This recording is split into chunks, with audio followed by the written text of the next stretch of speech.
সমাজ জীবন একটি নতুন আলোর পথে দিশা দেখতে পাবে। তাই সেই লক্ষ্যকে তাদের আদর্শ আমাদের প্রতিদিনের জীবনে চলার পথে হলো এই আদর্শকে সামনে রেখে আমাদের এই ক্ষুদ্র প্রয়াস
মানব তরুণী একজন মানুষ ছিলেন এবং যেখানেই মানবতার লাঞ্ছনা সেখানে তারও লেখনী গড়ে উঠেছে। তবে মানুষে মানুষে তো প্রকাশভঙ্গি একটু আলাদা হয়, তাই তারও প্রকাশভঙ্গিমা সেটা যেন আমাদের একদম সরাসরি বিদ্রোহের বার্তা পৌঁছে দেয় এবং তাই তাকে বিদ্রোহী কবি আখ্যা দিয়েছি আমরা। সেই নজরুল যিনি ছেলেবেলা থেকে অত্যন্ত দরিদ্র পরিবারে জন্মগ্রহণ করে সংগ্রামের মধ্য দিয়ে তিনি যখন যৌবনে উপনীত হলে এবং তিনি তার নানা সংগ্রাম অত আলোচনায় আমি যাচ্ছি না, কিন্তু আমরা দেখেছি যে তিনি আমাদের সেই সময় পরাধীন জনতাগ্রস্ত ভারতবাসীকে তিনি বিদ্রোহের বার্তা তাদের পৌঁছে দিয়েছেন। লেখাগুলো শব্দগুলো মানে বুঝতে পারি, মানে বোঝাটা খুবই কঠিন, যদি মানে বুঝতে পারি আমাদের জীবন গড়ে যাবে, আমাদের জীবন নতুন হয়ে যাবে, অন্য পথে চলতে শুরু করবে যদি আমরা রবীন্দ্রনাথকে ঠিকঠাক বুঝতে পারি, কথাগুলোকে ঠিকঠাক অনুভব করতে পারি, উপলব্ধি করতে পারি। কারণ রবীন্দ্রনাথ গোটাটাই একটা উপনিষদ, একটা গীতা, যা কিনা একটা মানুষের জীবনের চলার পথটাকে একদম 180 ঘুরিয়ে দিতে পারে। দেখিতে দেখিতে গুরুর মন্ত্রে জাগিয়া উঠেছে নির্মম নির্ভীক, হাজার কণ্ঠে গুরুজির জয় ধ্বনিয়া তুলেছে দ্বীপ। নতুন জাগিয়াছে নতুন উষার সূর্যের পানে অলোক নিরঞ্জন মহারথে বন্ধন টুটে করে ভয় ভঞ্জন পক্ষের পাশে অনুল্লাসে অসীমানে ঝঞ্ঝন পঞ্জার আদি গর্জিয়া উঠিল অলোক নিরঞ্জন এসেছে সে একদিন লক্ষ পড়ালে সংখ্যা না জানে কাহারহীন জীবন মৃত্যু পায়ের বৃত্ত চিত্ত ভাবনাহীন পঞ্চনদীর গিরিদত্তি এসেছে সে একদিন দিল্লি প্রাসাদ টুটে হেতা বারবার বাদশা গালার তন্দ্রা যেতেছে ছুটে তাদের কণ্ঠে গগন মন্ত্রে নিবিড় স্মৃতি ছুটে তাদের মশালে আকাশের ধারে আগুন ফুটে পঞ্চনদীর তীরে রক্ত দেহের রক্ত লহরী মুক্ত হইল কিরে লক্ষ বক্ষ ছিঁড়ে ছাকি ছাকি ভার পক্ষী সমান ছুটে গেল নিধিরে বীরগণ জন্মে রক্ত তিলক ললাটে পড়ালে পঞ্চনদীর তীরে শতবার নিঃশেষ হয়ে গেল বন্দার বলে আর কাজী বিরোধী মহামান্য দুই কবি এই অনুষ্ঠানে আমন্ত্রণ দিয়ে এসেছি তাদের নিজেদের অনুভব করছি তাদেরকে অন্তর থেকে শ্রদ্ধা প্রণাম এবং সমস্ত গুরুজনদেরকে প্রণাম আর যারা ছোট তাদের অনেক ভালোবাসা জানিয়ে আমি একটি অনুষ্ঠান করছি।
বেদ বেদান্তের সার গভীর। গীতা অধ্যয়ন ও মননের গভীরতায় গেলে মানুষের মন পাঁচটি মূল্যবান তত্ত্বে কি বিশ্বাসী হয়ে ওঠে। এই পাঁচটির তত্ত্ব হল আত্মার অমরত্ব বা অখণ্ডতা। এই আত্মা কখনো জন্মেন না বা মরেন না। ইনি অন্যান্য জাত বস্তুর ন্যায় অস্তিত্ব লাভ করেন না। অর্থাৎ ইনি সবযুগে নিত্য বিদ্যমান, তিনি জন্মরহিত, নিত্য শাশ্বত এবং শরীর হত হইলেও তিনি হত হন। অনুষ্ঠান আগে হতো যাদের জন্ম থেকে মৃত্যু পর্যন্ত আমাদের সমস্ত জীবনে তাদেরকে পায় সমস্ত ক্ষেত্রে, কিন্তু এখন এগুলিতে আকর্ষণ ক্রমশ কমে যাচ্ছে। তার ভিতরে আপনারা যে এটাতে ধরে রাখছেন সেগুলো আমি এসে নিজেও বলতে খুব ভালো লাগে এবং আস্তে আস্তে পারবে। এদিকে ছাড়া তো হয় না। তবে বিজ্ঞান উন্নতির জন্য কিছু কিছু চেঞ্জ হওয়া এটা স্বাভাবিক। এবং এই যে নজরুল এবং রবীন্দ্রনাথ সারা জীবন ঘাত প্রতিঘাত ভেতর দিয়ে এগিয়ে গেছে না, আমাদেরকে কিছু না কিছু দিয়ে গেছে। যে নজরুল সম্বন্ধে যেমন বলছিলেন, উনি ইসলাম ধর্মের হয়েও উনি কিন্তু সমাজসঙ্গীত এবং এই যে সমস্ত রচনা করে এবং তাকে ঘাত প্রতিঘাতের মধ্যে দিয়ে যেতে হবে। ওনার ছোট সন্তান বুলবুল যখন মারা যায়, ওকে সৎকার করবে সেই পয়সা ওনার ছিল না। এবং ওনার যে যেগুলি ছাপাতো, যেগুলি প্রকাশ করতো দিয়ে লাগে, সেটা তো এখনো আছে। প্রতিষ্ঠান ঘুরতে যেটা এখন আছে, ওনাকে কিছু টাকা দেওয়া যায়, উনি কিন্তু দেয় বলতে আগে একটা কবিতা লিখে দাও, তারপর লিখছি। তবে কবিতা তখনই আছে বলতে লিখতে এবং টাকা দিয়ে এই ঘাত প্রতিঘাতের মধ্যে এই কিন্তু এখন আমাদের রক্তে হয়েছে গেছে। সেটা হলো আমি তো গান বাজনা করি না, কিন্তু পুরনো স্মৃতি একটু মনে পড়ছে। ছোটবেলায় যেমন আমাদের ঘরে সমুদ্রের পরিবেশ গান করতে আমাদের হয়তো তাকে ধরেছি এখন বাবা রাস্তা ধরুন দেখা সব বাজে করে এবং পরিবর্তন দিয়ে আমাকে রাস্তা কিন্তু শুনতে ভিন্ন কিছু যেটা হচ্ছে সে সমস্ত স্মৃতি মনে করছে না একটা গান করছে এখন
all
অভ্যুত্থানমন্ডলমস্য পদার্থবাদং সৃজাম্যহং।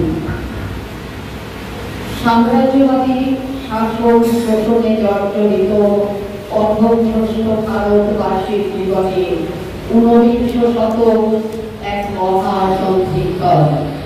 এই ভারত ভূমিতে বহু মনীষীর আবির্ভাব ঘটে। রাজনৈতিক, সামাজিক, সাংস্কৃতিক জীবনে যারা নতুন পথের সন্ধান দিয়েছেন।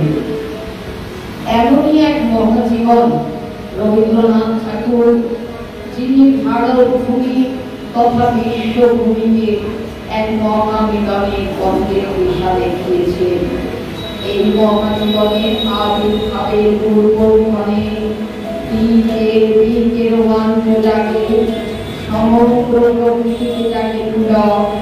মহাজন্মের লগ্ন সমাগত নবৈষম্যে অনুরণন জাগে পরাধীন জড়ভারতবাসীর জীবনে। তারা নবজীবনের আশ্বাসে জেগে ওঠে উদয়ের বার্তা।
অশিক্ষা, অজ্ঞানতার অন্ধকারে জনতা প্রস্থ ভারতবাসীর জীবনে এলো এক আলো ঝলক।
নানা রূপে আবির্ভূত তিনি, কিন্তু অন্তরে এক আলোর উদ্ভার।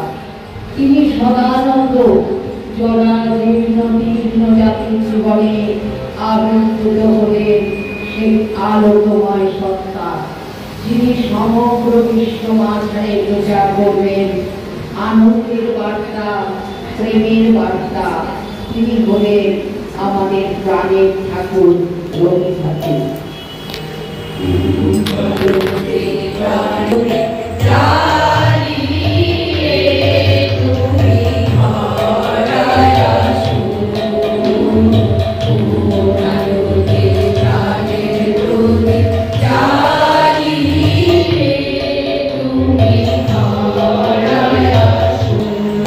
সাধু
প্রকৃতির মাঝে বেজে ওঠে নতুন সুরের ঝর্ণাধারা। নানা সহস্রাদের ভারতবাসী বেসুরে জীবনে এলো সুরের পদ। সুরের দীক্ষা আবির্ভাবে নবজীবনে সুর ধ্বনিত হলো।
পৃথিবীর মানদণ্ড হিমালয়ের মতো দৃঢ় হবার আহ্বান জানালেন। প্রাচীন কাল থেকে সমুন্নত সভ্যতার অংশীদার ভারতবাসীকে শোনালেন নবজীবনের জয়গান।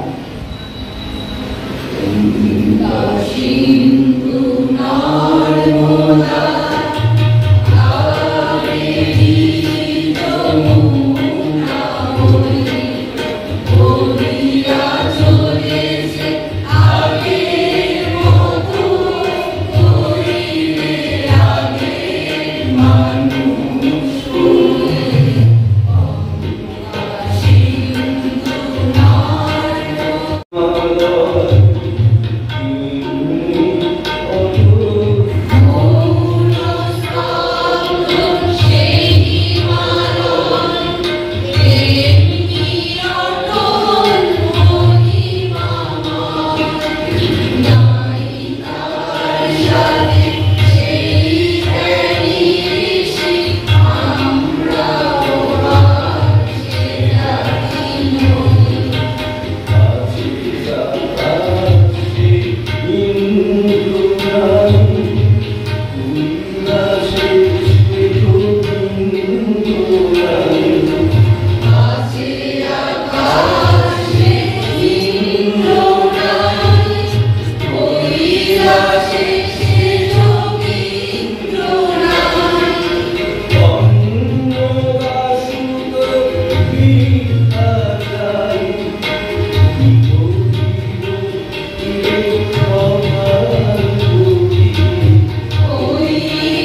বিশ্বপিতা ভগবানের পরিচাপ নেই, সেই বিশ্বপিতার সন্তান মানব সকলেই এক, এই মহামিলনে জয়ন্তী বসিত হল।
তার সাথে আরো একটি উদ্দেশ্য, সেটি হলো এখানে উপস্থিত সকল মায়েদের জীবনকে উদযাপন।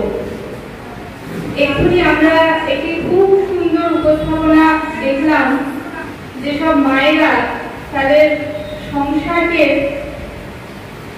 সামলে, সমস্ত কাজ সামলে, তারপরেও নিজেদের মূল্যবান সময় বার করে এত সুন্দর একটা উপস্থাপনা এত দিনের নিরলস পরিশ্রমের ফল হিসেবে আমাদের সামনে রাখলেন।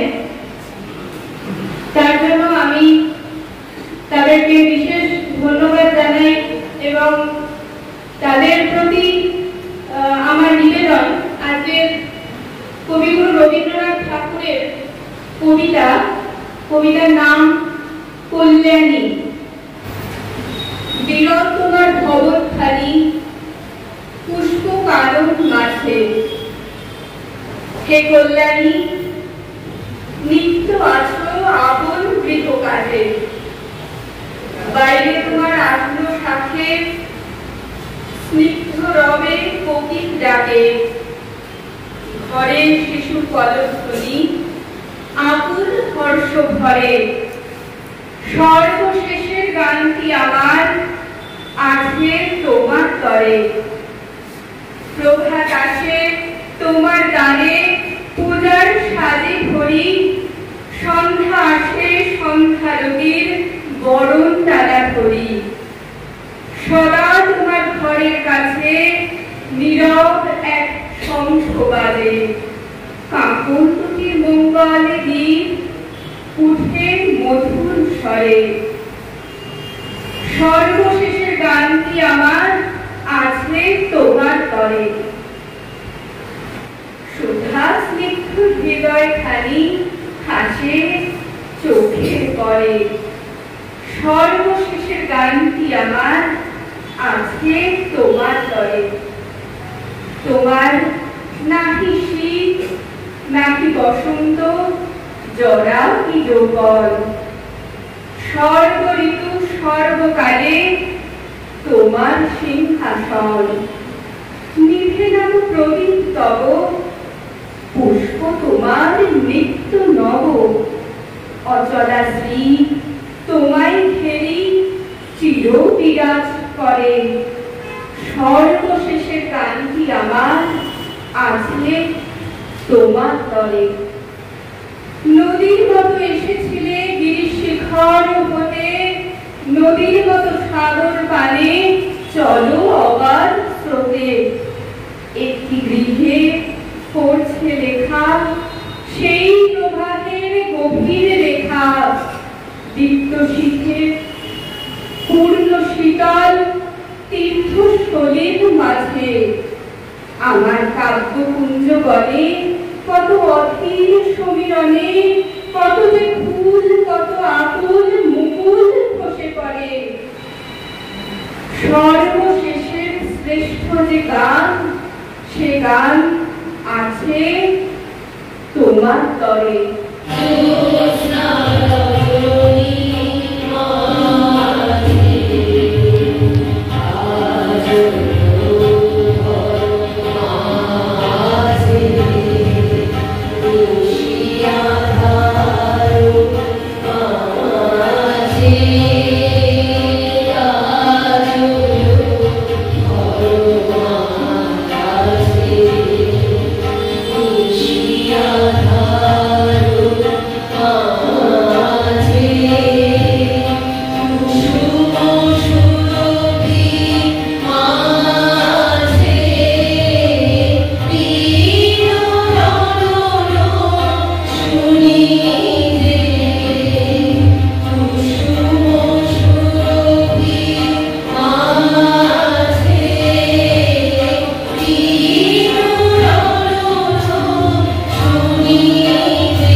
Where the clear stream of reason has lost its way into the dreary deserts and the made heavy.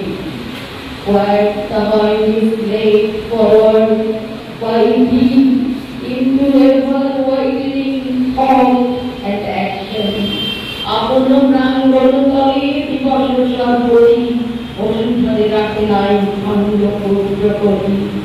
যেথাবাক হৃদয়ে উৎসমুখতে উচ্ছ্বসিয়া ওঠে, যেখানে পালিত স্রোতে দেশে দেশে বিশ্বে বিশ্বে কর্মধারায় অজস্র সহস্র বিধ চরিতার্থতায়। যেখানে উচ্চ আচারে মরুকালুরাশি বিচারের স্রোত পথ থাকে নাই গ্রাসী। শাস্ত্র করিত না পারিত উড়িত জানিত না কায়দা কানুন কাকে বলে। নালে বলিলে এমন পাখি তো কাজে লাগে না, অথচ বনের ফল খাইয়া রাজহাটে ফলের বাজারে লোকসান ঘটায়। রাজা মন্ত্রীকে ডাকিয়া কহিলেন, মন্ত্রী, পাখিটাকে শিক্ষা দাও। রাজা রাজা ভাগিরাদের উপর ভার করিল পাখিটাকে শিক্ষা দেয়। পণ্ডিতেরা বসিয়া অনেক বিচার করিল। প্রশ্নটা এই উক্ত জীবের অবিদ্যার কারণ কি? সিদ্ধান্ত হইল সামান্য সর্বটা দিয়া পাখিদের বাসা বাঁধে বাসায় দিকটা বেশি ধরে। তাই সকলের আগে দরকার ভালো করিয়া খাঁচা বানাইল। রাজপণ্ডিতেরা দক্ষিণা পাইয়া খুশি হইয়া বাসায় ফিরিল। বকশিস পাইল। খুশি হইয়া সে তখনই পাইল বাড়ির পথে। অল্প পুঁথির বিদ্যে নয়, ভাগিনা তখন পুঁথি লেখকদের তরফ করিলেন। তারা পুঁথি নকল করিয়া এবং নকলের নকল করিয়া পর্বত প্রমাণ করিয়া তুলিল। যে দেখিল সেই বলিল, সাব্বাস, বিদ্যা আর ঘরে। লিপি বড় গাড়ি বুঝাই করিয়া তখনই ঘরের দিকে দৌড় দিল। তাদের সংসারে আর টানাটানি হইল না। ভাগিনার খবরদারির সীমা নাই। মেরামত লাগিয়াই আছে। তারপরে ঝাড়া মোছা পালিশ করার ঘটা দেখিয়া সকলেই বলিল উন্নতি হইতেছে। নজরদারি রাখিবার জন্য লোক লাগিল আরো বিস্তর। তারা মাস মাস মুঠা মুঠা তনখা পাইয়া সিন্ধুর বোঝাই করিল। তারা এবং তাদের মামাতো অন্তত মাসতুতো ভাইরা খুশি হইয়া কোঠাওয়ালা খানায় গদি পাতিয়া বসিল। সকলে বিন্দু গাছে যথেষ্ট। তারা বলিল, খাঁচাকার উন্নতি হইতেছে, কিন্তু পাখিটার খবর কেউ রাখে না। কথাটা রাজার কানে গেল। ভাবিনা একটি কথা যদি শুনিলে তবে ডাকুন সরকারে পণ্ডিতকে লিপিকরদের কি কথা ডাকুন, যারা মেরামত করে এবং মেরামত করার করিয়া বেড়ায়। মৃত্যুগুলো খাইতে পারে না বলিয়াই মন্তব্য করে।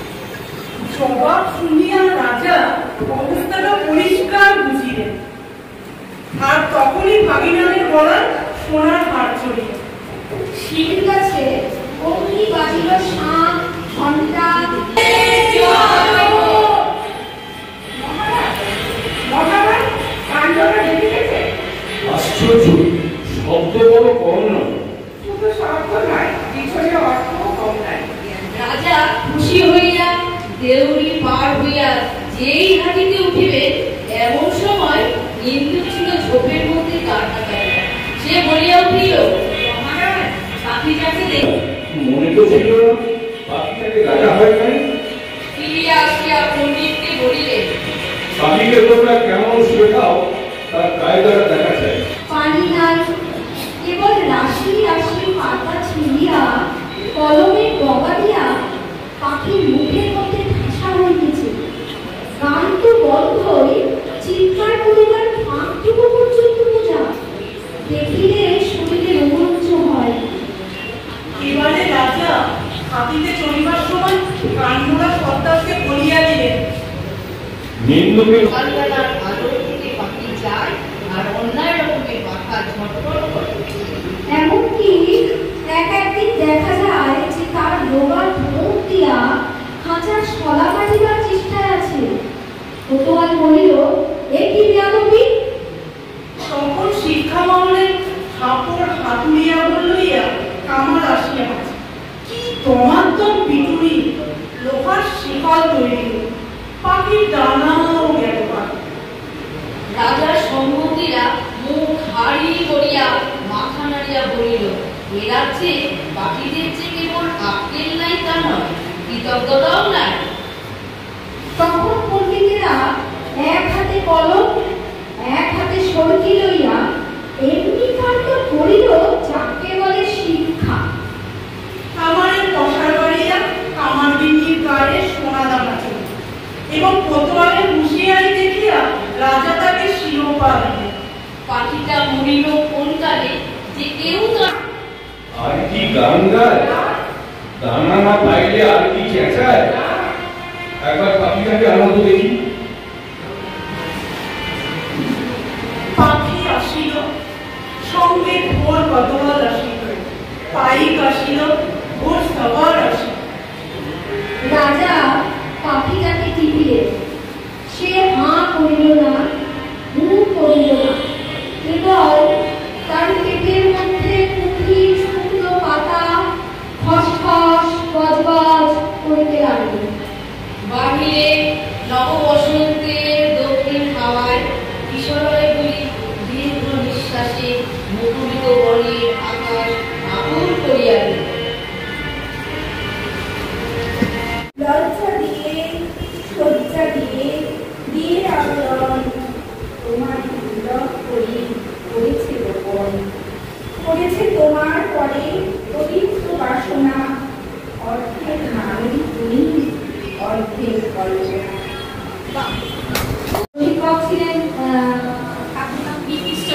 চন্দ্র ঘোষ মহাশয়।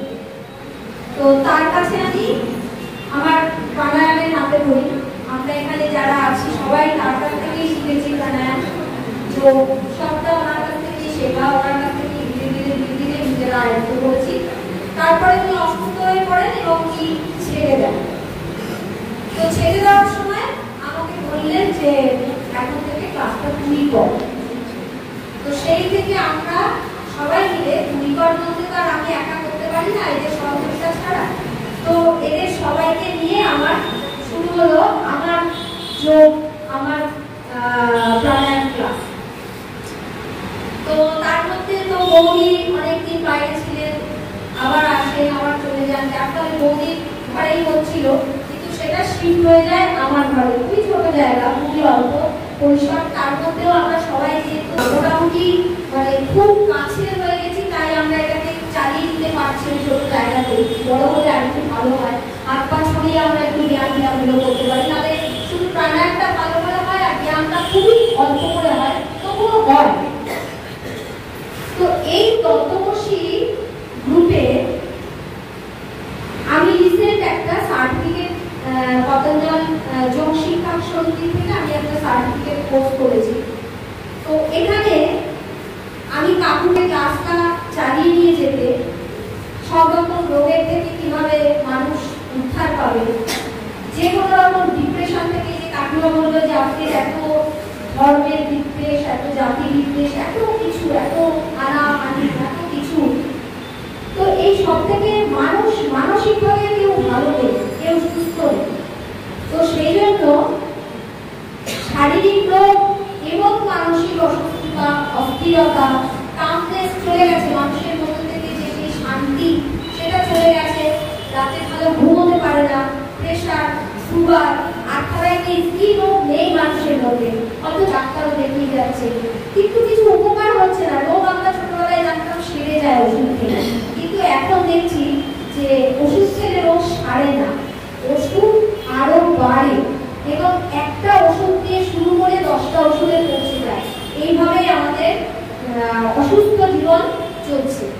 তো সেখান থেকে দাঁড়িয়ে আমাদের এই প্রাণায়াম এবং যোগ সেন্টারে যারা আসছে, এই মুহূর্তে যারা আসছে, তারা প্রত্যেকেই খুব উপকৃত এই প্রাণায়াম এবং যোগ, প্রত্যেকে খুব উপকৃত।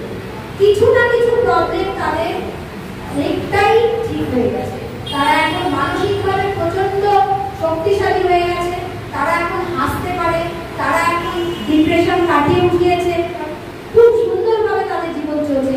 এবং আমি যখন ক্লাসটা করাই তখন তাদের আগের ফেস আর এখনকার ফেস দেখে আমি বুঝতে পারি যে কতটা তার উন্নতি হয়েছে।